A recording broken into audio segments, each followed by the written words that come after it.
Irritable bowel syndrome, kindly ये बताइए कि ये क्या चीज़ है आईबीएस। बॉडी के अंदर मल्टीपल सिम्टम्स हों, उल्टियां भी आ सकती हैं, खाने के बाद कंटिन्यूस जलन रहना, ये इनमें चंद अलामात भी हो सकती हैं और ये तमाम अलामात मजमूई तौर पर भी एक बंदे के अंदर हो सकती हैं। कई दफ़ा देखा है कि लोग घंटों वॉशरूम में बैठे रहते हैं, इसका भी कुछ ताल्लुक है आईबीएस से? डॉक्टर साहब, आज का जो हमारा टॉपिक है वो इरिटेबल बाउल सिंड्रोम या आईबीएस है। काइंडली ये बताइए कि ये क्या चीज़ है आईबीएस। अच्छा, सिंड्रोम हम लोग कहते हैं जो कि किसी भी बॉडी के अंदर मल्टीपल सिम्टम्स हों, डिफरेंट ऑर्गन्स की मल्टीपल सिम्टम्स हो, किसी भी बीमारी के अंदर आए तो हम उसे सिंड्रोम कहते हैं। मजमुआ बन जाए सिम्टम्स का, यानी कि मुख्तलिफ अलामात हो और उनका जो मजमुआ बन जाए उसे सिंड्रोम कहते हैं। जैसे इसके अंदर पेट में दर्द भी हो सकती है, इसके अंदर गैस भी बन सकती है, इसके अंदर कॉन्स्टिपेशन कब्ज़ भी हो सकती है और इसके अंदर पखाना पतला भी हो सकता है और डायरिया भी वो हो सकता है और इसके अंदर खट्टे डकार आना भी हो सकते हैं। ये सब अलामात इकट्ठी भी हो सकती हैं और उसमें एक दो अलामात भी हो सकती है। साथ आपको वॉमिटिंग भी हो सकती है, उल्टियाँ भी आ सकती हैं। साथ पखाने के बाद कंटिन्यूस जलन रहना, वो भी इसकी वो अलामत है। तो डिफरेंट किस्म की अलामत, ये इनमें चंद अलामत भी हो सकती हैं, ये मजमुआ भी हो सकता है। ये तमाम अलामत मजमुई तौर पर भी एक बंदे के अंदर हो सकती हैं।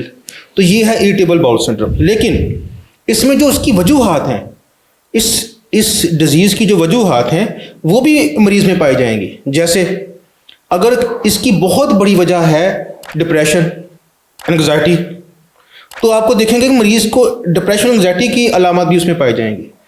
तो ये इसकी वो है, इसलिए यानी कि इसकी जो मेन कॉज है वो डिप्रेशन और एंजाइटी है। अच्छा, इसे फंक्शनल डिजीज़ कहते हैं। फंक्शनल डिजीज़ कहते हैं कि ये स्ट्रक्चरल डिजीज़ नहीं है कि कोई डायरेक्ट आपके जो मैदा है या उसकी आंतड़ियाँ हैं उसके अंदर कुछ स्ट्रक्चरल चेंजेस नहीं आती। इसके अंदर इसके कुछ वजूहात हैं, कुछ स्टिमुलेट हैं जो कि इस डिजीज़ को स्टिमुलेट कर देते हैं। उसमें से एक एंग्जाइटी डिप्रेशन है। दूसरा, कुछ ऐसे बिवरेजेस हैं, जैसे आप सिंथेटिक बिवरेजेस बोतल वगैरह पीते हैं तो वो भी इसको वो इरिटेट कर सकती हैं, जिससे ये अलामा स्टार्ट हो जाए। तो ये डिफरेंट चीज़ें हैं जो कि बैड फूड, कुछ लोगों को बैड फूड इरिटेट कर देती है। अगर वो अनहेल्दी फूड खाते हैं तो वो भी आईबीएस को स्टिमुलेट कर देती है। तो जो वजूहात हैं वो मुख्तलिफ वजूहात हैं, लेकिन वो वजूहात की जो अलामत हैं वो भी मरीज़ के अंदर पाई जाएंगी। अच्छा डॉक्टर साहब, हमने चूँकि हम लिवर ट्रांसप्लांट में भी, शेख ज़ायद में भी हमने देखा, मोस्टली अपने केसेस हम देखते हैं, लोगों को ये समझ नहीं आती कि अगर डिप्रेशन है या एंजाइटी है तो उसकी वजह से मैदा ख़राब हो जाता है। काइंडली ज़रा ये एक्सप्लेन करें कि डिप्रेशन और एंजाइटी का या माइंड का आपके स्टमक के साथ क्या ताल्लुक़ है। मैं आपको एक बड़ी आज इंपॉर्टेंट बात बताता हूँ। आपका जो मैदा है वो आपके दिमाग के साथ कनेक्टेड है थ्रू डिफरेंट हार्मोन्स, एंजाइम्स और नर्व्स के थ्रू। जब भी आप डिप्रेशन में जाएंगे ना, आप देखेंगे कि फौरी तौर पर आपको आपका मैदे के ऊपर इफेक्ट होगा। कभी आपने देखा बहुत ज़्यादा आप डर गए हैं, बहुत ज़्यादा खौफजदा हो गए हैं, तो मैदे के अंदर हॉलो फीलिंग, गुड़ की फीलिंग, इस तरह की फीलिंग आना शुरू हो जाती है। ऐसे ही तो आप डिप्रेशन में हैं, आप एकदम डर गए हैं, तो मैदे के अंदर फीलिंग क्यों आना शुरू हो गई है? आपका मैदा कनेक्टेड है दिमाग के साथ। और अगर आप डिप्रेशन के अंदर हैं, अगर आप कंटिन्यूस क्रोनिक एंग्जाइटी के अंदर हैं, तो वो आपके स्टमक के ऊपर इफेक्ट कर रही हैं। स्टमक आपका इन रिस्पॉन्स ज़्यादा तेज़ाब पैदा कर रहा है। तो जब वो कंटिन्यूसली डिप्रेशन में होंगी तो वो तमाम अलामत पैदा करना शुरू कर देगा जो कि ज़्यादा तेज़ाब पैदा होने की वजह से होती हैं। ये लोगों को आमतौर पर समझ नहीं आती, वो मेडिसिन लेते हैं, मैदे की प्रॉब्लम है, डिप्रेशन का, तो ये एक मेजर अलामत है कि आपका जो आईबीएस है वो आपके डिप्रेशन और एंजाइटी के साथ रिलेटेड है।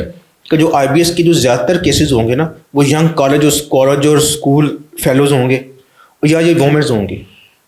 ठीक है, तो इसकी वजह क्या है? ओवर थिंकर्स, जो कॉलेज और जो यूनिवर्सिटी के जो फेलोज हैं उनको अपनी फ्यूचर की टेंशन होती है, अपने एग्जाम की टेंशन होती है। वो एक ऐसा टाइम होता है जिसके ऊपर बच्चे के ऊपर बहुत प्रेशर होता है, फैमिली की तरफ से, कॉलेज की तरफ से, स्कूल की तरफ से।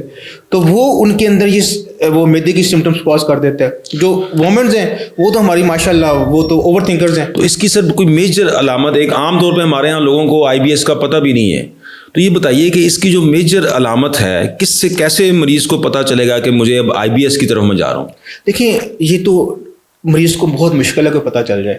उसको डॉक्टर, जब वो उसे सिम्टम्स आती हैं इस तरह की, वो डॉक्टर के पास जाता है। इनमें से कोई भी सिम्टम आए, हाँ, डॉक्टर के पास जाता है, डॉक्टर उससे हिस्ट्री लेता है और ये उससे वो डायरेक्ट आपको IBS लेबल नहीं कर देगा, वो सारे टेस्ट करवाएगा, वो इन्फेक्शन के टेस्ट करेगा, वो जितने दूसरी डिजीज़ हैं उसके टेस्ट करेगा। जब वो नेगेटिव आएंगी फिर इसकी जो मरीज़ की प्रॉपर हिस्ट्री है वो एक डायग्नोसिस बनाने में हेल्पफुल होती है कि ये IBS है। अच्छा, हमने कई दफ़ा देखा है कि लोग घंटों वॉशरूम में बैठे रहते हैं, इसका भी कुछ ताल्लुक है IBS से?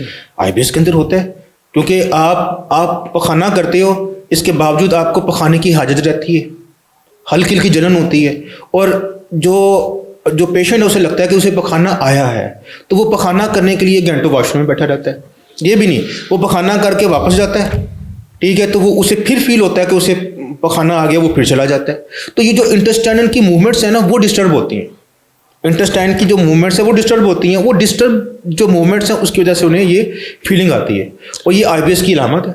अच्छा, अब इसको चूंकि डिफ्रेंशिएट हमने करना है, तो कुछ लोग वॉशरूम में मोबाइल भी बहुत ज़्यादा यूज़ करते हैं, हम भी करते हैं, काफ़ी देर के लिए करते हैं, तो इसको डिफ्रेंशिएट कर सकते हैं कि आया जो है वो मोबाइल यूज़ करने का और वैसे वॉशरूम में घंटा बैठने का कोई ताल्लुक है? डॉक्टर साहब, जो मोबाइल यूज़ करने वाले ना उनको जो दर्द हो रही होती है वो हाथों में हो रही होती है और जो दूसरे है ना मरीज है उनको दर्द कहीं और हो रही होती है। क्योंकि हम तो अब खैर शादीशुदा हैं, तो वो आपको पता है जो वॉशरूम में बैठ हमें तो टाइम ही वॉशरूम में मिलता है, जो 40 मिनट 45 मिनट वॉशरूम के ऊपर बैठे रहते हैं।